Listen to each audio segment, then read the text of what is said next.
Okay, welcome everyone to the second National Centre for Immunisation Research and Surveillance webinar of 2020. So I'm Frank Beard, Associate Director at NCIRS. I'd like to begin by acknowledging the traditional custodians of the land on which we're meeting here in Westmead, the Darug people, and pay my respects to elders past, present and emerging, and to all Aboriginal and Torres Strait Islander people present here and online. So I'd also like to welcome a very large webinar audience we have online. So you will have a view of the slides and audio only for the seminar. So you can provide questions for us via the Q&A tab. And please do that during the session.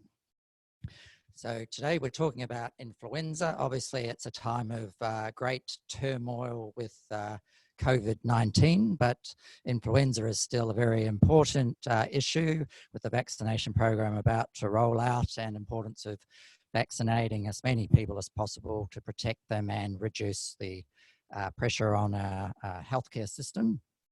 So we've got two great speakers today with extensive experience in influenza.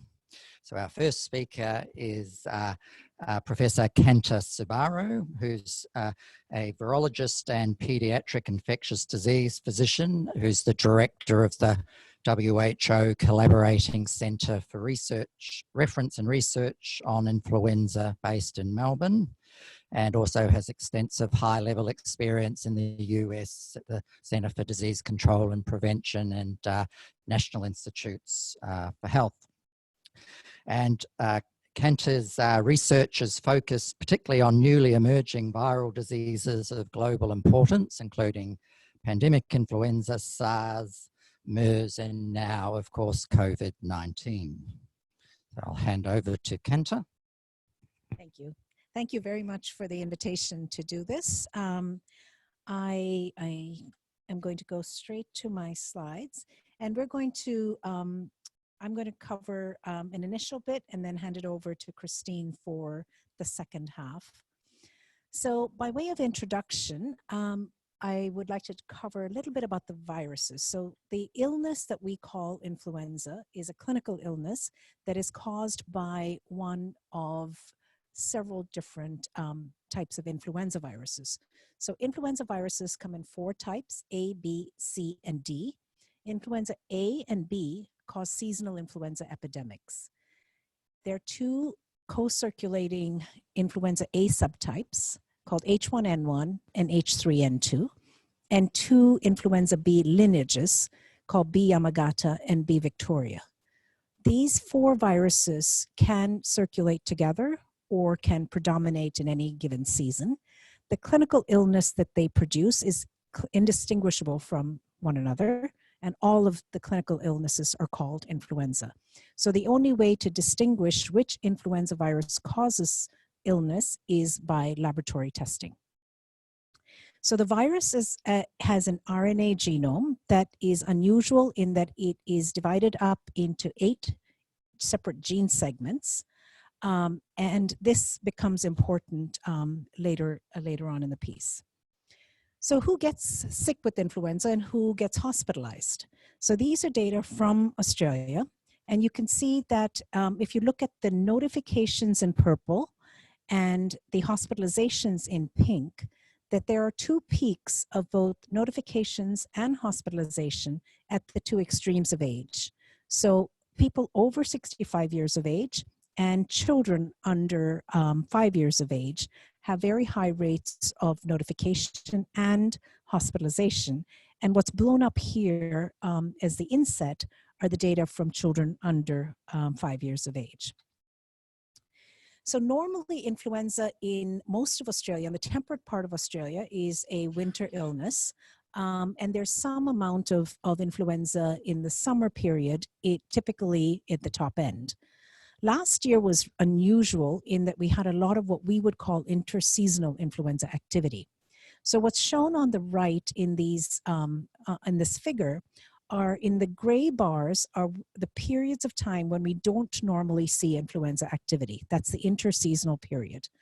And I will draw your attention to last year, where we saw a lot of activity of influenza in that period where we normally wouldn't see it. It started off in the Northern Territory, and then there was an early arrival of seasonal influenza, particularly in South Australia and in other states. So if we look at the last 5 years of data, and these are the influenza-like illness data from 2014 to 2019, the solid red line are the data from 2019. And you could see that we started our influenza season much earlier than usual. The typical peak is in July, August, and September. And normally we see influenza activity begin around June. What happened last year was, as I said, we had the interseasonal activity in the Northern Territory, and then we had a very early uptick in influenza activity in the rest of the country, starting as early as March. And it lasted for a very long time. We had influenza reports all the way into October. So although many of you will remember a very severe epidemic of influenza in 2017, and the 2019 peak was not as high, if you looked at the total duration of the influenza activity through the year, starting early and ending late, the area under the curve is probably quite similar. This is laboratory confirmed influenza, again showing similar data. And again, the solid orange line is the data from 2019. And it is, as you can see, a very long season. So if we now look at what we typically saw in the last few years of influenza activity in November, December, and January, which is not a time that we normally see a lot of influenza activity. We did see a lot of it in 2018, 2019. But again, this year we're already seeing some influenza activity. So if we look back at the 2019 season, on average, each year, influenza causes about 3,500 deaths, 18,000 hospitalizations, and 300,000 GP consultations in Australia. Now, this past year, 2019, was a big influenza season by most measures. The data from NNDSS, laboratory confirmed influenza, recorded the highest interseasonal influenza activity. Again, we're describing that interseasonal period as January to March. We had the highest ever number of laboratory confirmed cases recorded. And of course, we have to recognize that counting notifications is not necessarily fair because there may be more testing done. But there are other measures that you will see that demonstrate that there was high activity in addition to the high notification numbers. So there was high activity in autumn and early winter, approximately 10 times more than usual, and a long season. It lasted 30 weeks instead of the usual 12 to 16 week average. We have data from Aspirin, from a group of general practitioners that showed extended activity from March through October. And of course, many of you know of the very high press coverage about the severity of the season last year. So Australia, in terms of what viruses contributed to the influenza activity, we had a lot of influenza A, H3N2. About 50% of what we saw was that. And then we also saw about 15% of influenza A, H1N1, and some influenza B activity. The FluCan data, which tells us about hospitalizations and complications of influenza, there were a high number of hospital admissions. About 6% were admitted directly to ICU, but that was not greater than usual. And most of the hospitalizations were caused by influenza A, H3N2, then influenza B. And data on deaths were quite high, 902 deaths, with a median age of 86 years. So a lot of people wonder what's going on, what happened in the Northern Hemisphere after our season. And they watch our seasons and we watch their seasons to try to get some idea of what to expect. So these are data from the Centers for Disease Control in the US. And if you look at the top left panel, the red line is the 2019-2020 season. So they had a large peak of the typical peak for them of visits for influenza-like illness. They had sort of a double peak. They had a lot of influenza B activity early, followed by influenza A. They track their ILI activity on a heat map that's on the right, and you can see on this heat map, the red shades are worse than the greens. So they had a lot of influenza activity around the country. And bottom left are the influenza positive tests that are reported by the public health laboratories. And this gives you a sense of what viruses were circulating. And as I said, they had early on, they had quite a bit of influenza B activity and then influenza A PDM09 coming in. They have the hospitalization rates were not as high. So in terms of severity, they didn't feel that their season was particularly severe compared to the 2017 season, which was head and shoulders above that. What about Europe? So this is a bit of a heat map on the right that talks about the intensity, and on the left are the influenza viruses that have circulated. And what they saw in Europe was actually a very different patterns in different parts of Europe. So it's very hard to make a pronouncement about what happened in Europe in one sentence, because essentially they had influenza H3 in the UK, but they had influenza H1N1 in other parts of Europe. So getting to vaccines and methods to prevent influenza, getting back to the virology of what are the protective antigens, this is a schematic of an influenza virus, and these two big red arrows point to the hemagglutinin and neuraminidase that are the targets of the protective antibody response in influenza.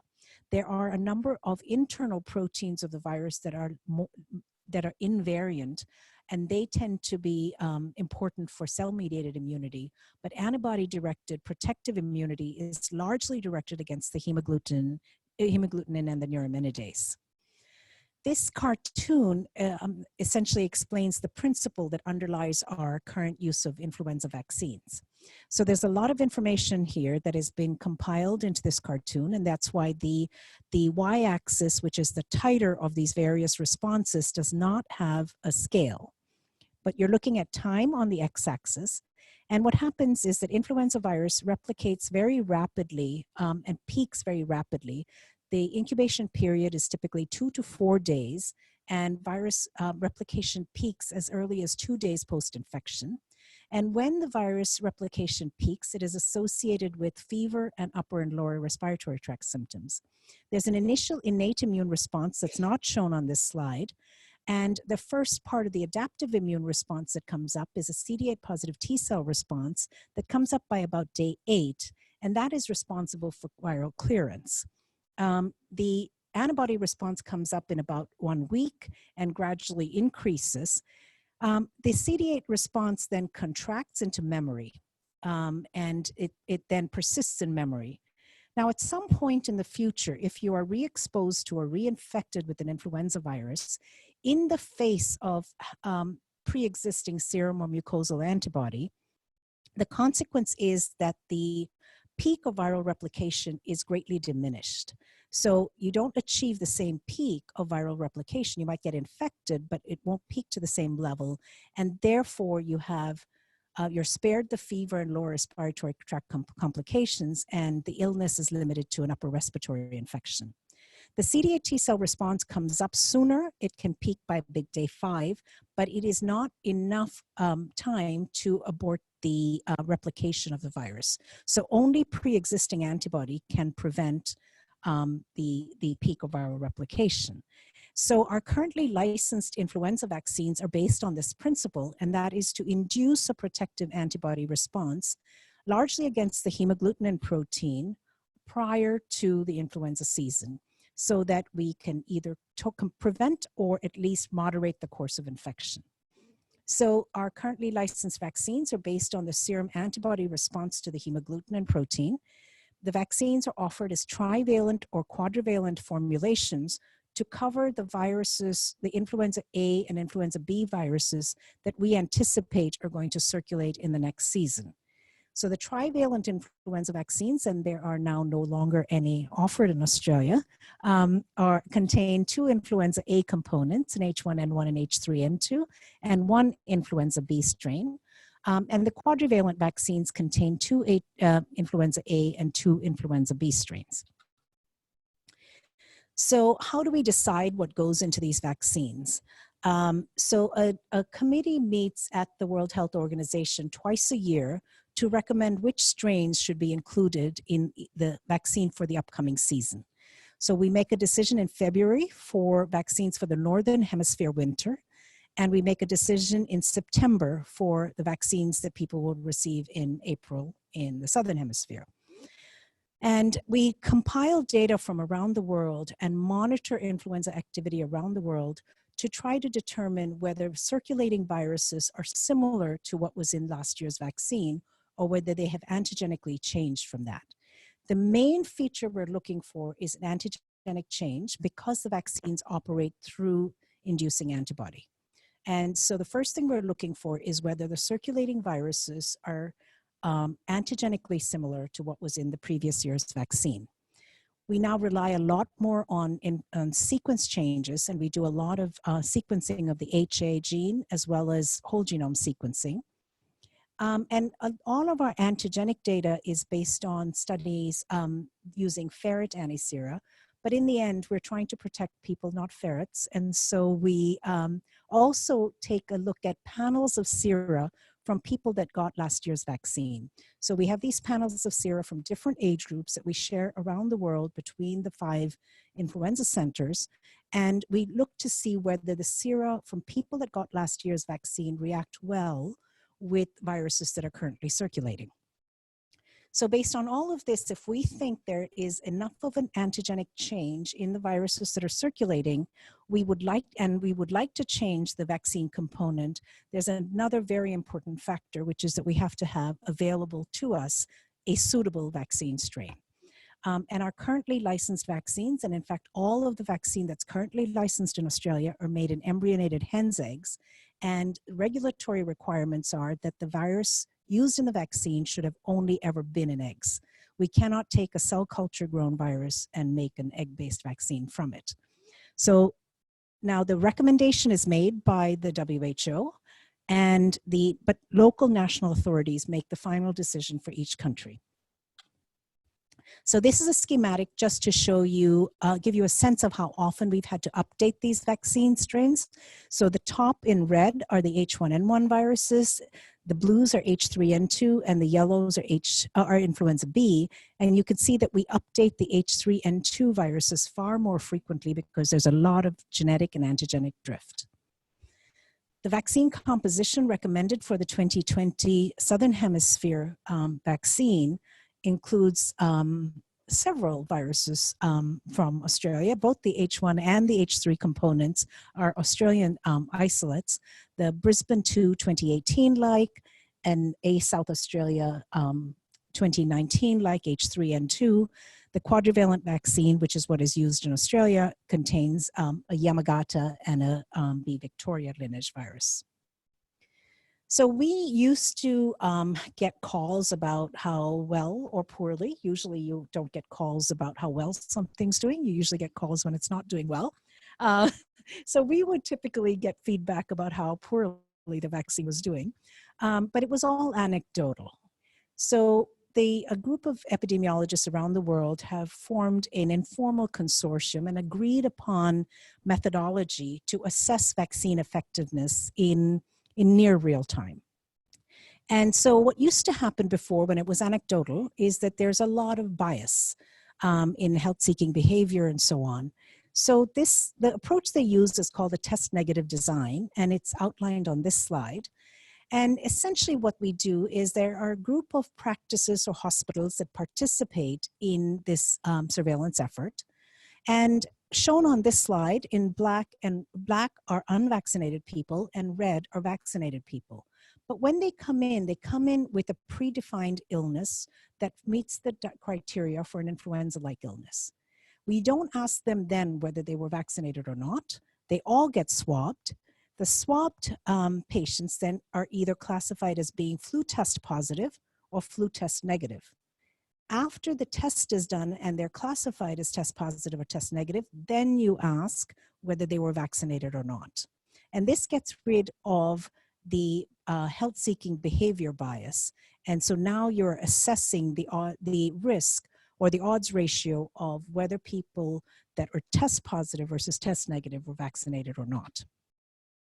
So this is the way vaccine effectiveness is now monitored around the world.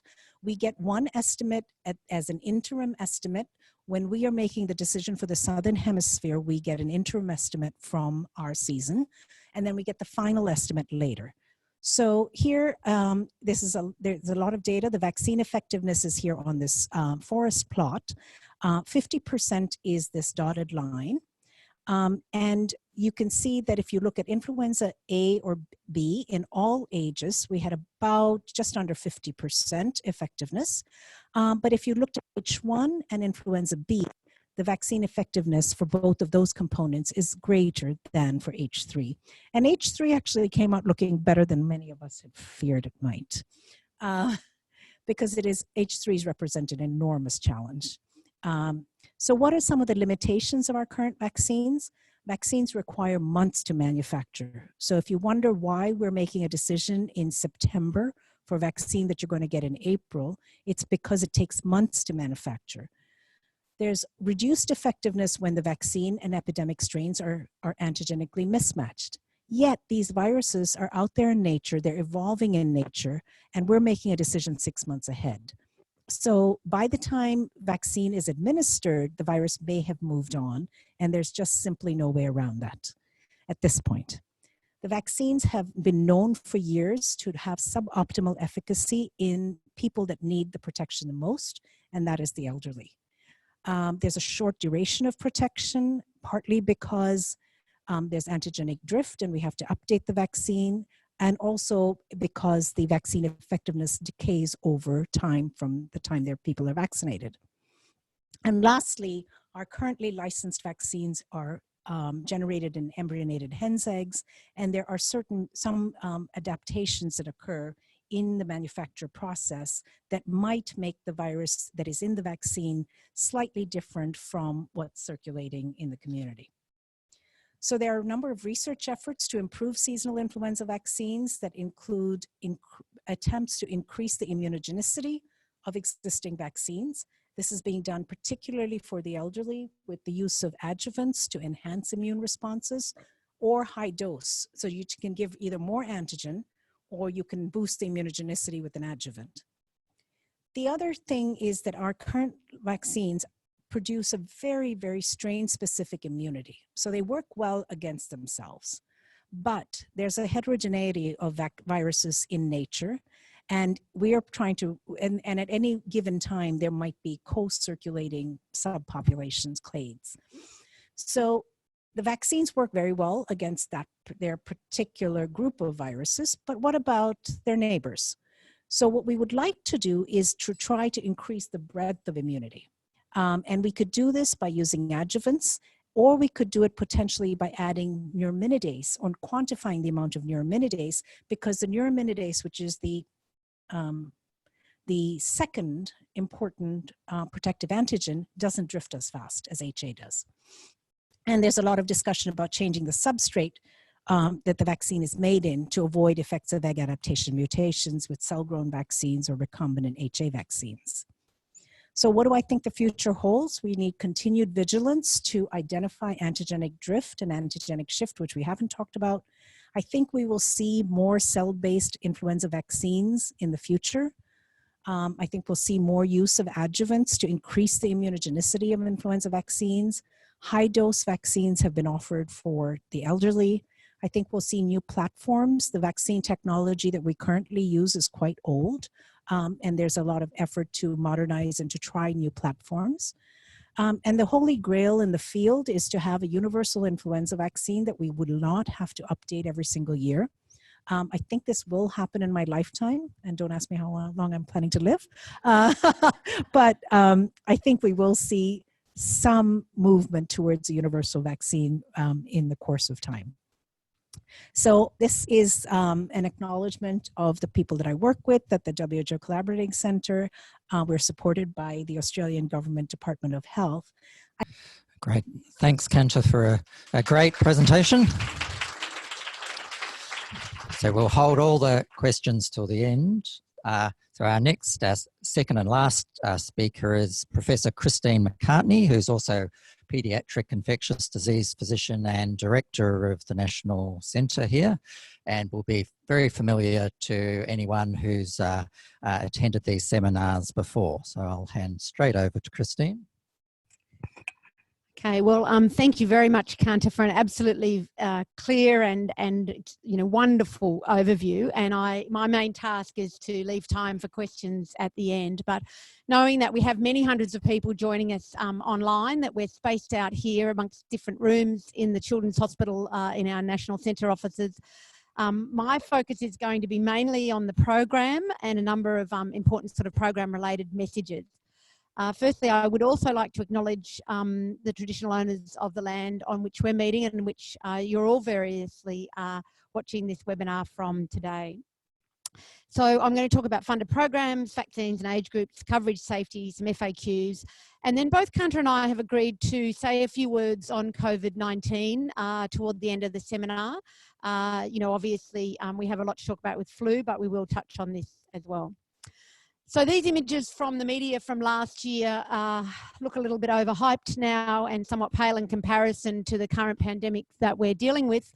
But it does remind us that the impact on this early season, which Kanta described so well for 2019, had on the population. And, before we get too far into this talk, it's important that I say we do not know what influenza will do this year, and we cannot know. We cannot predict what the influenza season will be like. So we have to prepare as best we can and as we always do.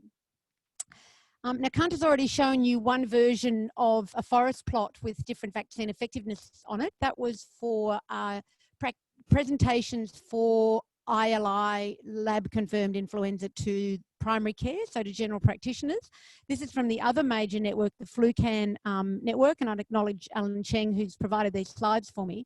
So this is effectiveness against hospitalisation from lab-confirmed influenza. And you can see for last year, the estimate was a little lower than the 50% Kanta showed you for all comers for general practice, but still in that 40 to 50% mark where vaccine effectiveness tends to land. And what I'd like to highlight here, because we do particularly have children coming on as a new group this year, is the 60% overall VE for children against hospitalisation. So that myth that you might have heard that the flu vaccine doesn't work so well in children is definitely a myth. It works well in children.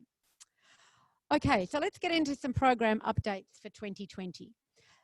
All vaccines available this year are quadrivalent influenza vaccines. And this is quite remarkable. We've seen these vaccines come on only a few years ago, and now all of the vaccines that will be available for use are covering both those A strains and B strains that Kanta mentioned.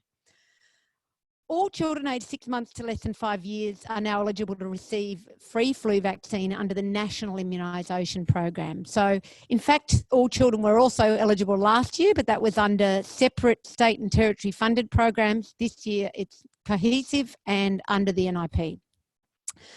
The dose of influenza vaccines for all ages is now 0.5 mils. So another change, and this has been underpinned by a number of extensive randomised controlled trials in this age group. You can feel confident about the both the efficacy and safety of vaccines through a number of RCTs that we've seen done.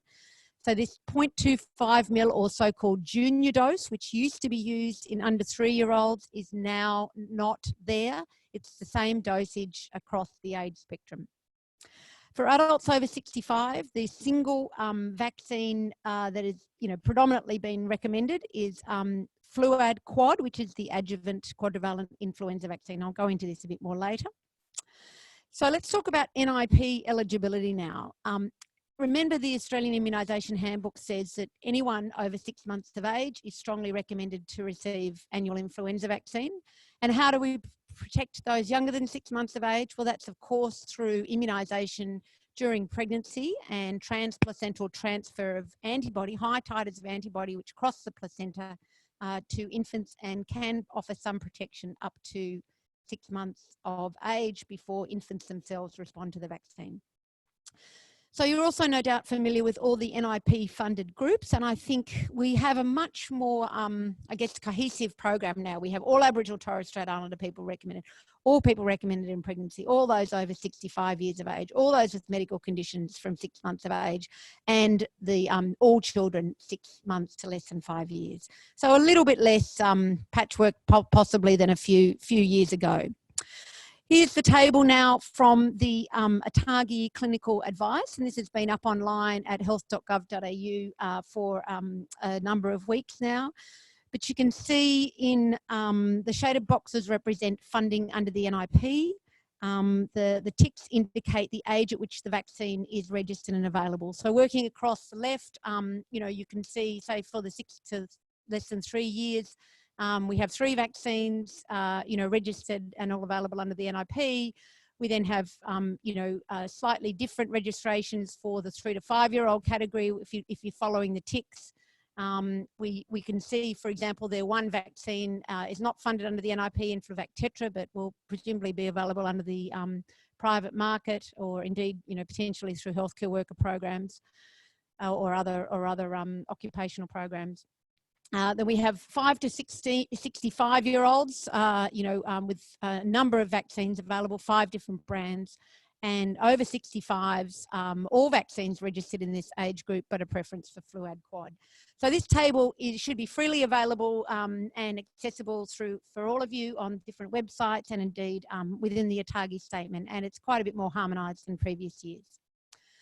Few words on influenza vaccination in pregnancy. We know it's recommended in every pregnancy. We know we can do better with coverage, and it can be given at any stage of pregnancy. It's safe to give it at the same time as pertussis vaccine.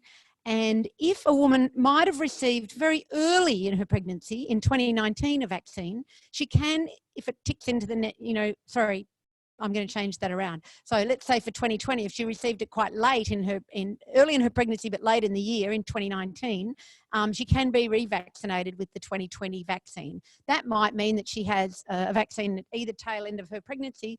That's okay, because she's getting one seasonal vaccine after the other. And, you know, again, this is predominantly to protect the unborn infant as well as, of course, the pregnant woman.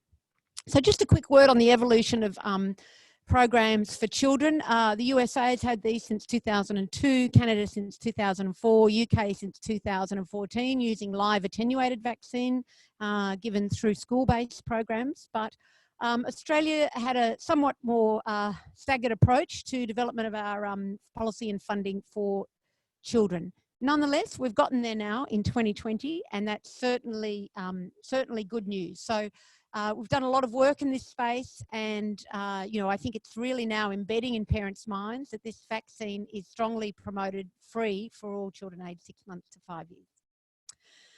Now, older adults, 65 years plus, they're a group that we're thinking about particularly at this time for the prevention of respiratory disease and respiratory infection.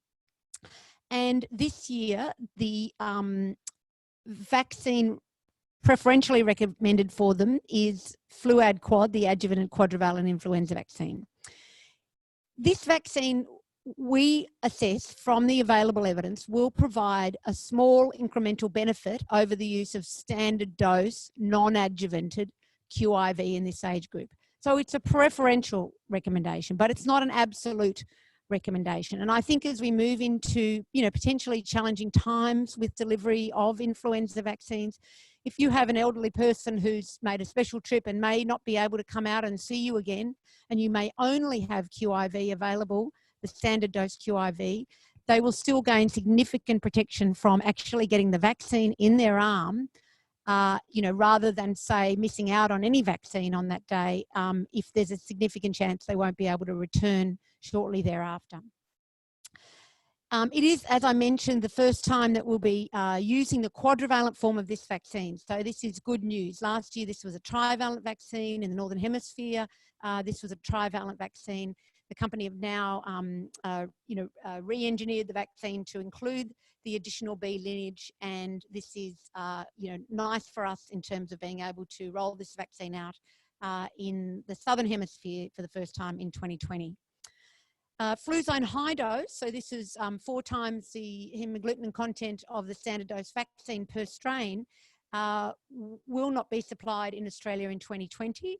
As you can see, previously it was on the NIP in 2018, and it was available on the private market in 2019, but it will not be with us for this year. And I think I've already touched on this point, but standard dose QIV can still be given. It is not recommended. It is just the second tier preference, and you can consider when that might be appropriate. So how are we doing with vaccine coverage? How did we do last year? You would see that we published data from the AIR on children in the early part of last year for 2018. Last year, I can tell you that there were at least 12.1 million flu vaccine doses released by the TGA. So that's quite a large number in relation to our population of approximately 26 million. However, only about 6.7 million Australians were recorded as having received a vaccine on the AIR. So we know those other vaccines, many of them would have been given. They're all, you know, we don't know exactly how many were, you know, thrown out or returned, so to speak, but we do know that what we are missing here is a lot of recording on the AIR, particularly in adult populations, probably particularly in working age populations on the AIR. So we can't yet reliably use the register to provide us, you know, coverage estimates. We're more conservative in saying that this is what's recorded on the AIR, but we do think that these estimates are more reliable in younger children because systems for recording to the air are well established in that age group and in older adults. So I'm going to show you some data next. But my other overarching point is I know we've got a lot to think about at this current time, but please let us think about trying to get these vaccines on the air. And in the context where we may be having significant demand for flu vaccine, if it is accessible, we really do want to make sure that people are trying to ensure they only give one vaccine to each person, and to help to do that, it's good if your vaccine doses can be recorded on the AIR.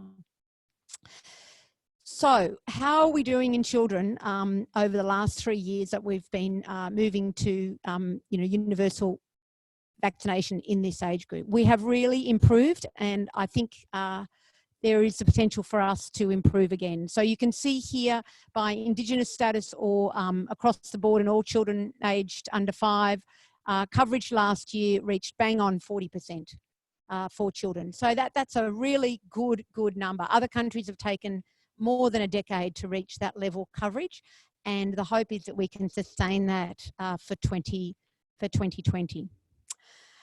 You can see that children continue to be vaccinated throughout the months of winter, autumn and winter. So one of the things that we've observed in the data, which I haven't exactly shown you here, is that people continue to bring their children in, they continue to be offered vaccines. We see that coverage continues to climb in 6-month-olds because they keep turning 6 months. Of age. Now, adults keep aging as well, people tell me.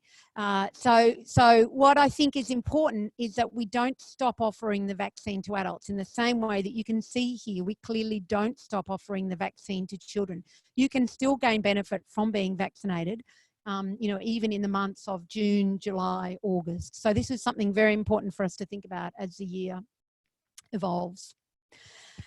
This is a slide which I've been given permission to use, but it is the recorded vaccination on the air from last year in Aboriginal and Torres Strait Islander Australians across the age spectrum. Why am I comfortable showing you this? Because I think the data is somewhat more robust than it is for all Australians. So in fact, if you look at coverage here and you look at the light blue bars, which are 2019, and you scan across to the right to the greater than 65-year-olds, 75% recorded uptake on the AIR. It's probably higher across the board here. And these are good sorts of numbers, but again, they can be higher. And as we think very carefully about our Aboriginal Torres Strait Islander population at this time, it's important we focus on delivering vaccine to this group. By comparison, for all over 65 last year, the recorded number of doses in the AIR was only 58%. Now, that's certainly lower than what we think real coverage is, and there are other methods and ways of estimating coverage in this age group. 58% was not our coverage in the over 65, it's what was recorded on the AAR. And again, can we achieve that this year? Okay, what about pregnancy? Well, we have data by state, territory, or sentinel site. So thank you to Stephen Pelissier for pointing me to this comprehensive statewide data from Victoria.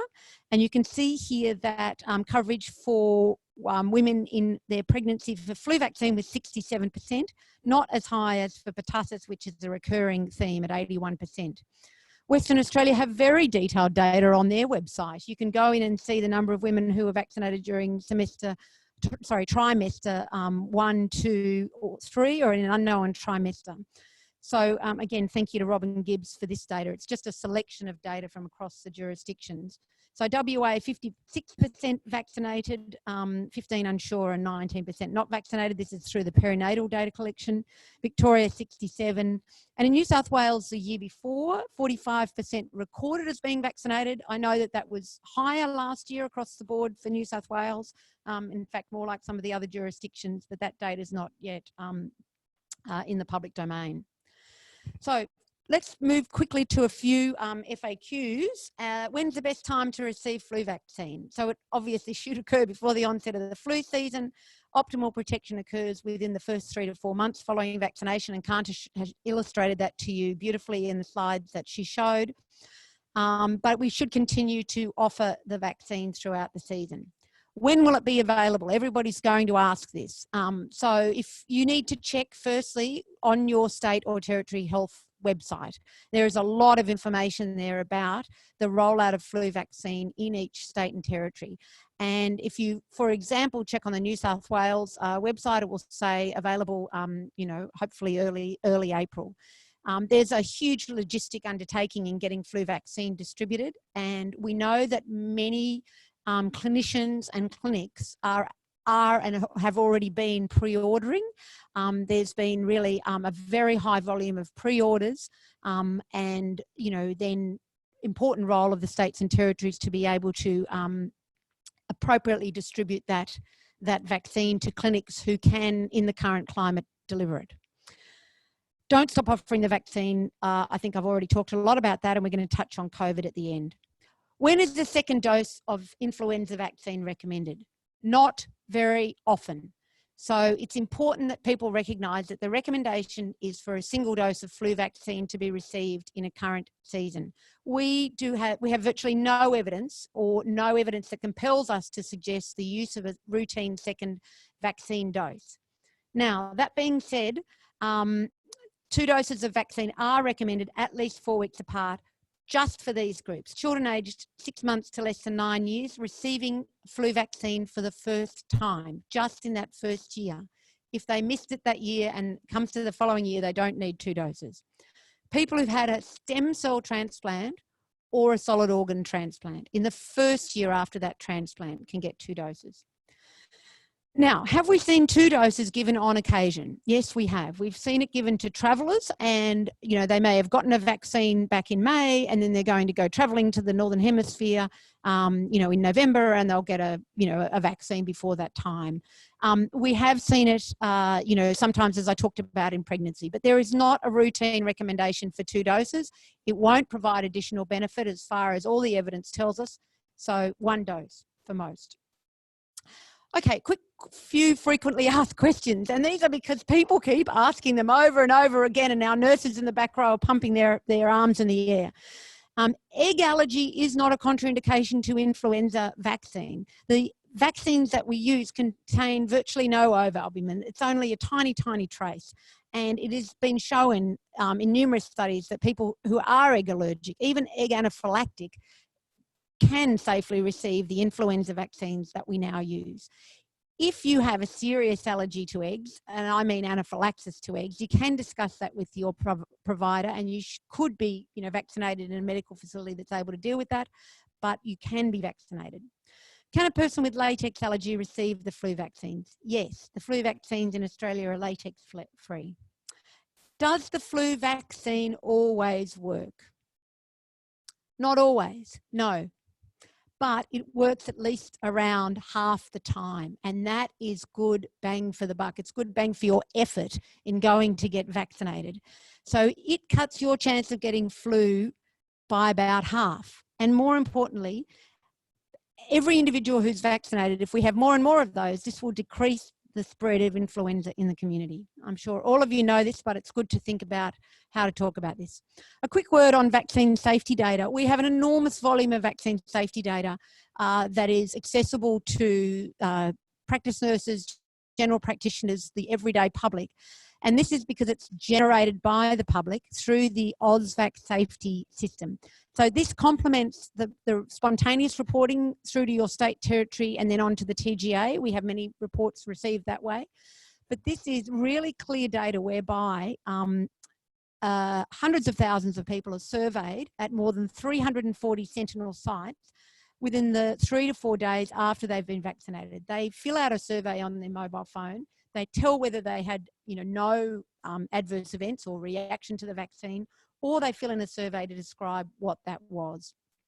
So just very briefly for 2019, and this is in many, many people, very, very low unexpected rates of adverse events. They didn't differ significantly by age, only around 6 out of 100 people saying that they had any problem, and less than 1% saying that they might have attended for a medical appointment in those few days after. It may not have been from an adverse event from the flu. It might have been coincidence, but that's how we view the AFI. Are rates of reactions or adverse events any higher after you give the vaccine to children with the normal NIP schedule vaccines? No, and this data can show us that. So no difference there. And we have data on pregnant women. So all of this data is available on the AusVac safety website. It's updated every single week during the influenza vaccination season. Moving now also to state, territory, national resources, you can see there's a lot of information coming out now. Some of it, I know you're still wanting more detail, but that will come. And NCIRS have just put up our own fact sheet and FAQ online yesterday, in addition to the other resources which are coming out. So I'd just like to pause here now and acknowledge a number of people at NCIRS who've helped with this presentation, also Alan Cheng and the others from states and territories who've just provided data. Wish you a happy St. Patrick's Day. But we haven't quite stopped there because we're going to show some very quick slides on COVID and then try and still have some questions.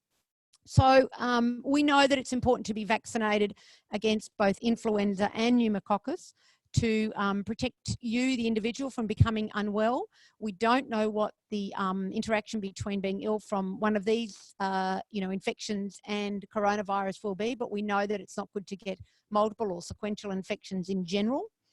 And we do know that preventing influenza and pneumococcal disease will decrease the pressure on our health system that we know we are going to experience in the context of the current pandemic. I won't go through this because it's a timeline and it's quite remarkable every time we look back and say what's happened in the past day or even the past week. So for the sake of time, I won't go into this. We've already talked about FluCan data and how to assess influenza severity and do comprehensive influenza surveillance. The good news is that here in Australia, we have a number of surveillance and assessment mechanisms for acute respiratory infection, for influenza-like illness, for influenza itself, that are and will be activated as we see an increase in cases for COVID-19. And one of those I've talked about includes FluCan, partnered with PEDS for the paediatric hospitals. Together, these two groups include 22 hospitals and approximately 14% of the national bed capacity. And what I'm going to show you here is just something to think about. So it's talking about peak admissions per week in 2019 for laboratory confirmed influenza last year across the FluCan network, just the adult hospitals here, not the paediatric ones. But if you look at the length of stay, you look at the prevalence of our mean number of cases per 100 beds, you can see the pressure on our beds every year that influenza provides. And there are a few outliers there, a few low liers that might depend on the size of the hospital and what else was going on in that year. But it's incredibly important to recognise that flu fills our hospital with patients every single year. And as challenging as it is going to be to roll out an influenza vaccine program with increasing social distancing measures, this is the challenge that, you know, that we hope to be able to address. This table just talks briefly about the different incubation periods for the SARS-CoV-2 infection versus seasonal influenza, and Kant has touched on some of these things. Important when people say, oh, it's, you know, it's a bad flu. I think people realise we're long beyond that sort of dialogue now. This is a novel pandemic infection, and most importantly, one to which we have no population immunity. So as Kant has showed you, from the very early time that we're born, we are exposed to evolving, but not terribly dissimilar, influenza viruses. So we are gradually building up what we call heterotypic or cross-protective immunity to influenza from the time we get our early infections or indeed vaccination as a child. That is not the case with this particular virus. We don't yet have a vaccine. We don't yet have a treatment, and the mortality rates are considerably higher than for seasonal influenza, which is obviously why we're seeing the measures that we're currently seeing. Similarly, there can be crossover in symptoms and signs. I won't spend time on this, but I think it's important to recognise for people that while we may be looking out now for COVID-19, there are a number of other acute respiratory infections that we will see coming. We are moving into RSV season, parainfluenza season, rhinovirus season, and indeed then influenza season. So it is, as we have heard, incredibly important to be tested if you have a respiratory viral infection, because we cannot necessarily differentiate. We can have an idea. Don't panic if you feel that you have a respiratory tract infection. Just go out calmly, but purposefully access the test to determine whether you may indeed have, you know, COVID-19, because that is very important to know. Okay, so I'm going to just hand over now to Kanta, who's kindly agreed to say a few words on vaccine development, given her expertise in this area. Thank you.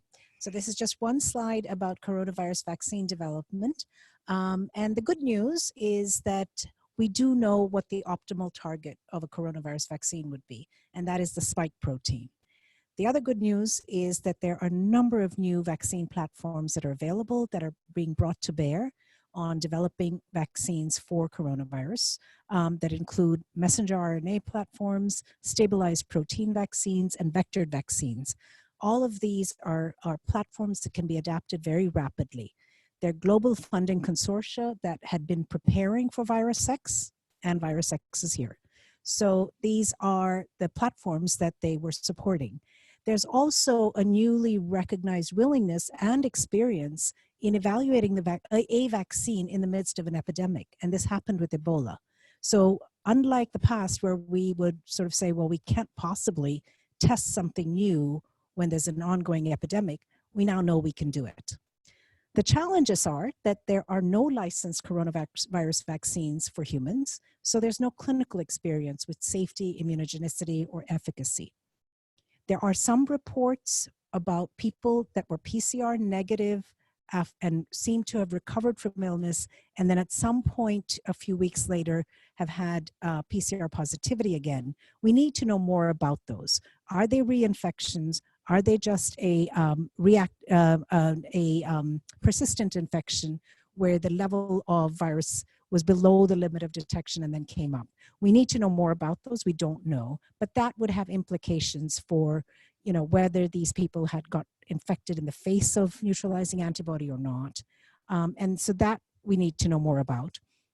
And then there are a few specific safety concerns about the few SARS vaccines that had been taken through in animal models. And that's an area of active discussion at the WHO and beyond. So with that, I'll stop and maybe turn it over back to you. Great. Thanks both Kanta and Christine for two extremely informative talks. We're